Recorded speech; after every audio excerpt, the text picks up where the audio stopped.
आज ऐसे टॉपिक पर बात करने वाले हैं जो आमतौर पर लोगों को थोड़ा डराता है, लेकिन अगर आप ध्यान से देखें तो दुनिया के सबसे अमीर लोग इसका बहुत फायदा उठाते हैं। मतलब सोचने वाली बात है ना कि जो अरबपति लोग हैं वो अपना पैसा नहीं लगाते बल्कि अमीर बनने के लिए और कर्जा लेते हैं। हाँ बिल्कुल, और यही राज इस विश्लेषण का मेन फोकस है।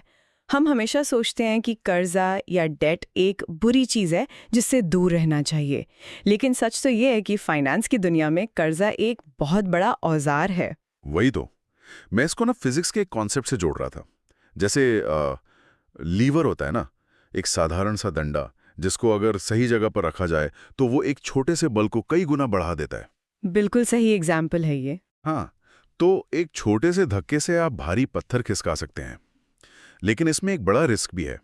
अगर वो लीवर फिसल गया तो वही भारी पत्थर वापस आकर आपको कुचल भी सकता है। फाइनेंस में लिवरेज यानी कर्जा बिल्कुल इसी लीवर की तरह काम करता है। और यही हमारा आज का मिशन है, ये समझना कि कर्जा हमेशा एक जाल नहीं होता। ये जानना बहुत जरूरी है कि कब ये आपको डुबो सकता है और कब ये प्रॉपर्टी या अमीरी बनाने की सीढ़ी बन सकता है। और इसके लिए हमारे पास बहुत सारे बढ़िया सोर्सेज हैं आज। हाँ, हमने फाइनेंशियल रेशियोज देखे हैं, कॉर्पोरेट बायआउट्स के हिस्टोरिकल डेटा, एक्सपीरियन और डीएफपीआई की पर्सनल फाइनेंस गाइड्स हैं। तो चलिए फिर शुरू करते हैं। सबसे पहले तो ये समझना होगा कि इस औजार का सेफ हिस्सा कौन सा है और डेंजरस हिस्सा कौन सा। मतलब गुड डेट और बैड डेट के बीच का जो डिफरेंस है। ये समझना सबसे बेसिक और ज़रूरी स्टेप है। देखो, अच्छा कर्जा या गुड डेट वो होता है जो आप ऐसी चीज़ों के लिए लेते हैं जिनकी कीमत वक्त के साथ बढ़ती है या फिर जो फ्यूचर में आपको इनकम दे सकती हैं। जैसे एजुकेशन लोन या घर का मॉर्टगेज। हाँ बिल्कुल, और इन लोन्स पर इंटरेस्ट रेट यानी ब्याज दर आमतौर पर काफ़ी कम होती है, और सबसे बड़ी बात, इनके पीछे कोई ना कोई ठोस कोलैटरल होता है। अच्छा, और बैड डेट क्या है फिर? बैड डेट या बुरा कर्जा आपके रोजमर्रा के खर्चों के लिए होता है या फिर ऐसी चीजों के लिए जिनकी वैल्यू बहुत तेजी से गिरती है, जैसे कि महंगी छुट्टियां मनाना या फिर एक्सपेंसिव कार्स लेना, और इन पर क्रेडिट कार्ड जैसा भारी ब्याज लगता है। इसको सुन के मुझे एक एनालॉजी याद आ रही है। बुरा कर्जा ना एक तरह से जंक फूड जैसा है। जंक फूड कैसे? मतलब खाते वक्त तो बहुत अच्छा लगता है, मजा आता है, लेकिन लॉन्ग टर्म में ये आपकी हेल्थ यानी फाइनेंशियल हेल्थ को पूरी तरह खराब कर देता है। ये एक ट्रेडमिल पर दौड़ने जैसा है जहां आप पसीना बहा रहे हैं, किश्तें भर रहे हैं, पर पहुंच कहीं नहीं रहे हैं। हाँ, और उस मशीन की स्पीड लगातार बढ़ती जा रही है क्योंकि ब्याज बढ़ रहा है। पर एक बात बताइए, यहाँ एक उलझन होती है काफी लोगों को। अगर एक बहुत ही महंगी, मान लीजिए $1,00,000 की लग्जरी कार है, तो वो भी तो एक फिजिकल एसेट है ना, उसकी अपनी एक कीमत है, तो उसको बुरा कर्जा क्यों माना जाए? देखिए, यहीं पर ना समझ का और समझ के दिखावे का फर्क पता चलता है। हमारे सोर्सेज में जो माइनॉरिटी माइंडसेट वीडियो है उसमें इसका बहुत ही बढ़िया उदाहरण दिया गया है। अच्छा, उसमें क्या था? उस यूट्यूबर ने अपनी स्टोरी शेयर की है। उसने बताया कि कैसे एक सक्सेसफुल और अमीर इंसान बनने के बाद भी उसने सालों तक 1997 मॉडल की एक पुरानी कार चलाई जो उसने सिर्फ $4,000 में खरीदी थी। वेट, सच में? एक अमीर आदमी और $4,000 की कार? हाँ, यहाँ तक कि एक टाइम पर उसके पास सिर्फ $500 की कार थी, जबकि उसके अपने एम्प्लॉइज के पास उससे कई महंगी और बेहतर गाड़ियां थीं। अरे वाह! पर लोग तो आमतौर पर सक्सेस को महंगी गाड़ियों से ही नापते हैं। वही तो समस्या है। सोसाइटी में अमीर दिखने का प्रेशर बहुत ज्यादा होता है। उस यूट्यूबर ने अपनी जवानी का एक किस्सा भी बताया। क्या किस्सा था? वो बताता है कि पंजाबी कल्चर में बड़ा होने के कारण वहाँ गाड़ियों पर पैसा खर्च करके कूल दिखने का बहुत ट्रेंड था। तो 16-17 साल की उम्र में जब उसने थोड़े पैसे कमाए तो अपनी पुरानी टोयोटा कार में नए रिम्स लगवाए, शीशे काले करवाए और हेवी साउंड सिस्टम लगवा दिया। हाँ, ये तो आमतौर पर टीनेजर्स करते ही हैं। मगर बात वहाँ रुकी नहीं। वो अपने बैंक अकाउंट के $3,000 खर्च करके उस टोयोटा में लैम्बो डोर्स जैसे ऊपर खुलने वाले दरवाजे लगवाने ही वाला था, जिसे लैम्बो डोर्स कहते हैं। वेट, टोयोटा में लैम्बो डोर्स? ये तो सच्ची में पैसे की बर्बादी है। बिल्कुल। किस्मत अच्छी थी कि उसके कजिन का कॉल आया और उसने 20 मिनट तक समझाया कि ये कितनी बड़ी बेवकूफ़ी है, और वो रुक गया। तो इस लेसन का मेन पॉइंट ये हुआ कि असली फाइनेंशियल आज़ादी दिखावा करने में नहीं है, बल्कि ऐसे कर्जे से बचने में है जो आपकी जेब से पैसा निकालता है और वापस कुछ नहीं देता। सही पकड़ा। जो पैसा कार के दरवाजों पर खर्च होता, वही पैसा इन्वेस्ट होकर फ्यूचर में कई गुना बढ़ सकता था। इसको फाइनेंस में अपॉर्चुनिटी कॉस्ट कहते हैं। Opportunity cost, right. तो अब सवाल ये उठता है कि जो लोग इस बुरे कर्जे की ट्रेडमिल पर पहले से दौड़ रहे हैं, वो इससे बाहर कैसे निकलें? मतलब वो कौन सा पॉइंट है जहां कर्जा चुकाना छोड़कर इन्वेस्टिंग की तरफ शिफ्ट होना चाहिए? ये एक बहुत ही इंटरेस्टिंग टॉपिक है, क्योंकि यहाँ मैथ और ह्यूमन साइकोलॉजी का टकराव होता है। एक्सपीरियन के डेटा के मुताबिक इसका फैसला लेने का सबसे सीधा तरीका है कि आप अपने कर्जे के इंटरेस्ट रेट यानी APR को कंपेयर करें उस रिटर्न से जो आपको इन्वेस्टमेंट से मिलने की उम्मीद है। अच्छा, थोड़ा डिटेल में समझाएंगे? जरूर। मान लीजिए कि आपके क्रेडिट कार्ड पर 17% का ब्याज लग रहा है और शेयर मार्केट से आपको लगभग 7.5% रिटर्न मिलने की उम्मीद है। ओके, सेंस बनाता है। पर अगर किसी का कार लोन सिर्फ 3.5% पर हो तो ऐसे में उस कार लोन को जल्दी चुकाने का कोई मैथ नहीं बनता। वहाँ उस एक्स्ट्रा पैसे को मार्केट में इन्वेस्ट करना ज्यादा फायदेमंद है। राइट, क्योंकि वहां रिटर्न ज्यादा मिल रहा है कर्जे के इंटरेस्ट से। बिल्कुल। और हाँ, इस पूरे कैलकुलेशन में एक बहुत बड़ा एक्सेप्शन है जो कभी नहीं भूलना चाहिए। वो क्या है? एम्प्लॉयर 401k मैच, यानी जो कंपनी आपके प्रोविडेंट फंड में अपनी तरफ से मैच करके पैसा डालती है। हाँ। ये 100% फ्री का पैसा होता है। चाहे आप पर कितना भी बुरा कर्जा क्यों ना हो, इस फ्री पैसे को कभी नहीं छोड़ना चाहिए। हाँ, फ्री मनी को कौन मना करेगा? पर एक पॉइंट पर मैं आपसे पुशबैक लेना चाहूंगा। हाँ, पूछिए। हमने DFPI और एक्सपीरियन के 2 तरीके देखे थे कर्जा चुकाने के। हाँ, और दूसरा स्नोबॉल मेथड है। एग्जैक्टली। स्नोबॉल मेथड जहां आप इंटरेस्ट रेट को भूल जाते हैं और जो सबसे छोटा लोन है उसे पहले क्लियर करते हैं। तो मेरा सवाल ये है कि अगर एवलांच तरीके से मैथमेटिकली सबसे ज्यादा पैसे बचते हैं, तो कोई भी समझदार इंसान स्नोबॉल मेथड क्यों यूज करेगा? ये तो अपना ही नुकसान करवाना हुआ ना। हाँ, देखने में तो ये इलॉजिकल लगता है, पर यहीं पर फाइनेंस सिर्फ मैथ नहीं रह जाता। यहाँ ह्यूमन साइकोलॉजी एंट्री मारती है। साइकोलॉजी कैसे?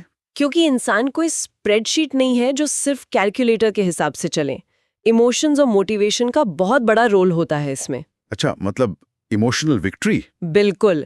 स्नोबॉल मेथड में जब कोई अपना सबसे छोटा कर्जा पूरी तरह जीरो कर देता है, तो उसको एक क्विक विन मिलती है।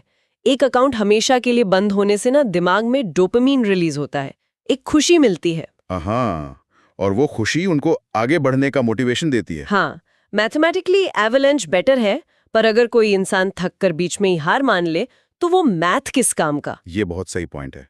बिहेवियर मैटर करता है। में थी। जैसे माइनॉरिटी माइंडसेट ने बताया कि अगर क्रेडिट कार्ड का बिल बहुत ज्यादा है, तो सीधे कंपनी को कॉल करके लंप सम सेटलमेंट के लिए नेगोशिएट किया जा सकता है। वेट, मतलब मैं कंपनी को बोल सकता हूँ कि भाई मेरे पास पूरे पैसे नहीं है, आधे ले लो और खत्म करो? हाँ, कई बार आप $10,000 के कर्जे के बदले 5,000 देने का ऑफर दे सकते हैं। और क्रेडिट कार्ड कंपनीज अक्सर मान जाती हैं, क्योंकि उन्हें लगता है कि कुछ ना मिलने से तो बेहतर है कुछ मिल जाए। ये काफी नई जानकारी है लोगों के लिए। और बैलेंस ट्रांसफर का भी कोई चक्कर था ना? जी, 0% APR वाले बैलेंस ट्रांसफर कार्ड से ब्याज को कुछ महीनों के लिए रोका जा सकता है, जिससे आपको थोड़ा ब्रीदिंग रूम मिल जाता है। और इन सब के साथ अपना बजट 50-30-20 रूल पर सेट करना चाहिए। यानी 50% बेसिक जरूरतों के लिए, 30% शौक के लिए और 20% सेविंग्स या कर्जा उतारने के लिए। एग्जैक्टली। और एक और मेट्रिक है जो काफी इंपॉर्टेंट है, DTI यानी डेट टू इनकम रेशियो। ये रेशियो 42% से कम होना चाहिए। इसका सीधा मतलब ये हुआ ना कि अगर आपकी टोटल इनकम 100 रुपए है, तो 42 रुपए से ज्यादा की किस्तें नहीं होनी चाहिए। हाँ, वरना आप एक बहुत ही डेंजरस जोन में एंटर कर जाते हैं। ठीक है, तो अब आगे बढ़ते हैं। मान लीजिए कि किसी ने मेहनत की और इस बुरे कर्जे की ट्रेडमिल से उतर गया। अब आती है असली कहानी, गुड डेट या लेवरेज को यूज करके वेल्थ बिल्ड करना। जी, और यहाँ पर सबसे बड़ा टूल बनती है होम इक्विटी। हाँ, ये होम इक्विटी टर्म ना बार बार आता है। मैं इसको एक विजुअल तरीके से समझने की कोशिश कर रहा था। तो मतलब क्या इसका ये मतलब है कि आपके घर की ईंटों और दीवारों के बीच में कुछ फैंटम मनी या अदृश्य पैसा छुपा है और आप उस पैसे को निकालकर दूसरा घर खरीदने का डाउन पेमेंट बना रहे हैं? ये फैंटम मनी वाला कॉन्सेप्ट बहुत एक्यूरेट है। देखिए, इक्विटी का सिंपल सा मैथ है। आज आपके घर की मार्केट वैल्यू क्या है और उस पर आपका कितना मॉर्टगेज या लोन बचा है, इन दोनों का डिफरेंस ही इक्विटी है। थोड़ा फिगर्स के साथ समझाएंगी? श्योर। मान लीजिए आपके घर की मार्केट वैल्यू $7 लाख है और आपका लोन बचा है $4 लाख, तो जो बीच का $3 लाख है वो आपकी इक्विटी है। ओके, पर ये पैसा तो मेरे बैंक अकाउंट में नहीं है ना? नहीं, यही तो फैंटम मनी है। ये घर की दीवारों में फंसा हुआ है और बैंक इसे कैश में कन्वर्ट करने के तरीके देते हैं। एक पॉपुलर तरीका है रीफाइनेंसिंग, जहां पुराने लोन की लिमिट को बढ़ाकर कैश निकाला जाता है। अच्छा, और HLOC भी कुछ ऐसा ही होता है ना? हाँ, HLOC यानी home equity line of credit. ये एक तरह से आपके घर की कीमत पर बेस्ड एक बड़ा क्रेडिट कार्ड होता है। आप जितना पैसा निकालेंगे सिर्फ उतने पर ही ब्याज लगेगा।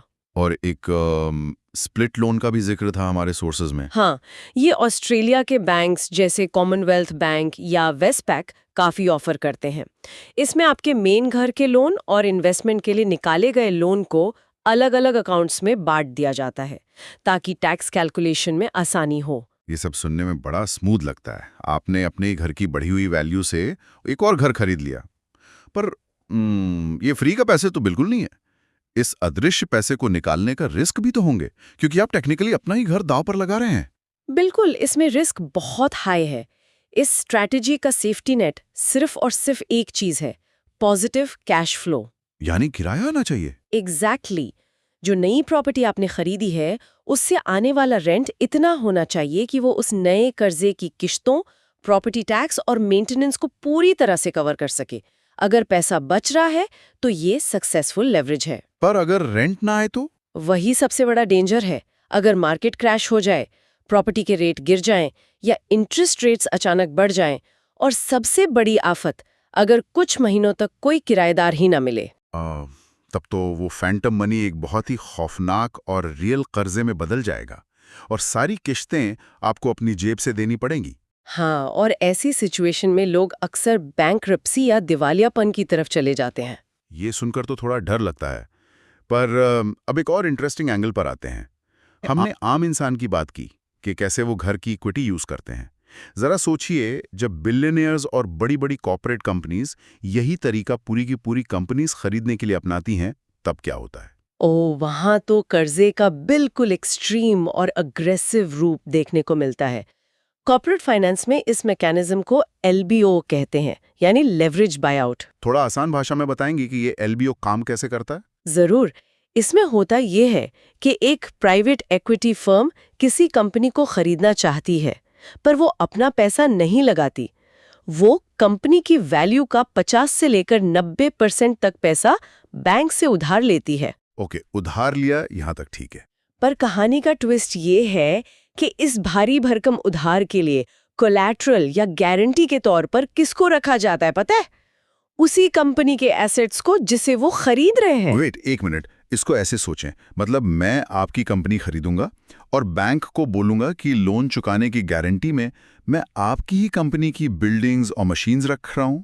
ये तो ऐसी बात हो गई कि किसी से उसी की कब्र खुदवाना और पैसे भी उसी की जेब से देना। अरे बिल्कुल सही समझे आप। टेक्निकली यही होता है, और ये पूरा खेल एक मैट्रिक पर टिका होता है जिसे डेट टू इक्विटी रेशियो कहते हैं।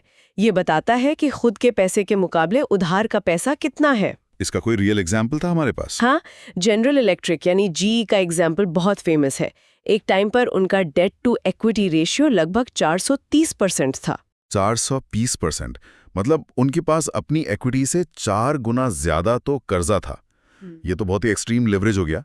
पर ऐतिहासिक रूप से देखें तो क्या इस तरह के कॉर्पोरेट डील्स वाकई सक्सेसफुल होते हैं? क्योंकि आम इंसान के लिए तो इतना कर्जा लेना हार्ट अटैक आने वाली बात हो जाएगी। देखिए, जब ये स्ट्रैटेजी काम करती है ना, तो प्रॉफिट के फिगर्स दिमाग हिला देने वाले होते हैं। 1982 में विलियम ई साइमन का केस देख लीजिए। उन्होंने गिब्सन ग्रीटिंग्स नाम की कंपनी $80 मिलियन में खरीदी। 80 मिलियन, ठीक है। उनका अपना पैसा कितना था इसमें? सिर्फ $1 मिलियन। वेट, क्या सिर्फ 1 मिलियन लगाकर 80 मिलियन की कंपनी खरीदी? बाकी 79 मिलियन कर्जा था? जी हाँ, और उन्होंने उस कंपनी के खुद के कैश फ्लो से उस कर्जे को चुकाया। और किस्मत देखिए, सिर्फ 16 महीने बाद उस कंपनी का IPO आ गया, और उस IPO से साइमन ने उस $1 मिलियन के इन्वेस्टमेंट पर $66 मिलियन का प्रॉफिट कमाया। बाप रे, 1 मिलियन डालो और 16 महीने में 66 मिलियन बना लो। ये तो सच में किसी जादू जैसा लग रहा है। वही तो, ऐसी ही डील्स ने हिस्ट्री बनाई है। 1979 में केकेआर ने आरजेआर नेबिस्को को $31.1 बिलियन में खरीदा था।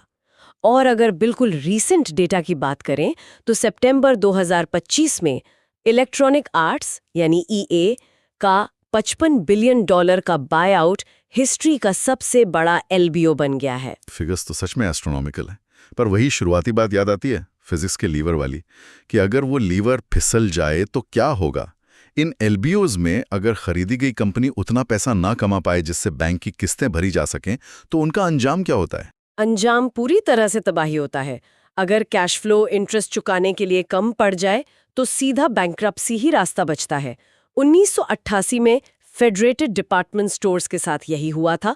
ज्यादा कर्जे के बोझ की वजह से पूरा बिजनेस कोलैप्स हो गया। और शायद 2008 के फाइनेंशियल क्राइसिस में लेमन ब्रदर्स के साथ भी कुछ ऐसा ही हुआ था। बिल्कुल सही याद दिलाया आपने। लेमन ब्रदर्स का केस तो टेक्स्ट बुक एग्जाम्पल है कि लेवरेज कैसे तबाह कर सकता है।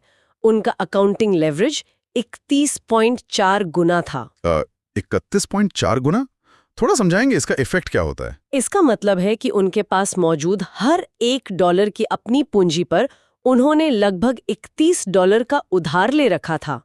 इसका मैथमेटिकल इम्पैक्ट ये होता है कि अगर मार्केट में उनकी एसेट्स की वैल्यू सिर्फ 3 या 4% भी गिर जाए तो उनकी वो $1 की पूंजी जीरो हो जाएगी। माय गॉड, और एग्जैक्टली यही हुआ था 2008 में। हाँ, जरा सी मार्केट की गिरावट ने उनके पूरे वजूद को मिटा दिया और उनके कोलैप्स ने पूरी ग्लोबल इकोनॉमी को ऐसी चोट पहुंचाई जो आज तक महसूस की जाती है। वाकई। तो इस पूरे डिस्कशन को कॉर्पोरेट डील से निकालकर वापस नॉर्मल जिंदगी पर लाते हैं कि कर्जा अपने आप में ना तो कोई वरदान है और ना ही कोई अभिशाप। ये बस एक मैथमेटिकल लीवर है जो सिर्फ आने वाले रिजल्ट्स को बढ़ा देता है। अगर आपने इसे रियल एस्टेट में या एलबीओ में पॉजिटिव कैश फ्लो के साथ यूज किया तो ये आपका प्रॉफिट आसमान तक पहुंचा देगा। हाँ, और अगर बिना सोचे समझे लग्जरी एक्सपेंसेस के लिए क्रेडिट कार्ड पर लिया तो ये नुकसान को इतना बड़ा कर देगा कि वहां से निकलना नामुमकिन सा हो जाता है। तो सारा खेल इसी बात का है कि उस लीवर को होल्ड कौन कर रहा है। बिल्कुल। लेकिन इस डिस्कशन को एंड करने से पहले मैं आपको और हमारे सभी सुनने वालों को एक प्रोवोकेटिव थॉट के साथ छोड़ना चाहता हूं। ये थॉट फाइनेंस से ज्यादा ना सोसाइटी के बारे में है। अच्छा, वो क्या?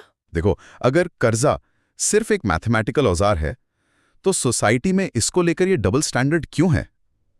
जब एक आम इंसान पर कर्जा होता है, चाहे वो मेडिकल इमरजेंसी की वजह से हो, तो उसे एक मॉरल शेम यानी एक सामाजिक और नैतिक विफलता की तरह ट्रीट किया जाता है। उसे ऐसा फील करवाया जाता है कि उसने कोई पाप कर दिया हो। काफी गहरा पॉइंट है ये। लोग उसको फेलियर मानते हैं। वही ना। और दूसरी तरफ जब कॉर्पोरेट दुनिया में कोई बिलियनियर 90% उधार लेकर किसी दूसरी कंपनी को खरीदता है और पूरा रिस्क क्रिएट करता है, तो सोसाइटी उसी कर्जे को स्मार्ट बिजनेस स्ट्रैटेजी और फाइनेंशियल जीनियस मानती है और उसकी तारीफ की जाती है। एग्जैक्टली। एक आम इंसान का कर्जा उसके लिए शर्म बन जाता है और एक अमीर इंसान का कर्जा उसकी स्मार्टनेस बन जाता है। एक ही औजार के लिए सोसाइटी का ये दोहरा रवैया क्यों है? मुझे लगता है ये एक ऐसा सवाल है जिस पर हम सबको शांति से अकेले में जरूर सोचना चाहिए।